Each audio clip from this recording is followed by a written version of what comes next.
गेल्या काही दिवसांपासून एकनाथ खडसे यांच्या प्रवेशाची चर्चा सुरू होती।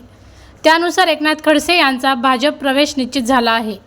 गेल्या 4 दिवसांपूर्वी एकनाथ खडसे यांनी दिल्लीत जाऊन भाजपचे नेते अमित शहा, जे.पी. नड्डा यांची भेट घेतली होती। त्यावरून खडसे यांचा भाजपमध्ये प्रवेश होणार असल्याचा शिक्कामोर्तब झाला आहे। आज खडसे यांच्या प्रवेशाचा मुहूर्त ठरणार असल्याचे सांगितले जात आहे। तर दुसरीकडे खडसे यांचा 10 एप्रिल रोजी प्रवेश होणार असल्याची सूत्रांची माहिती आहे।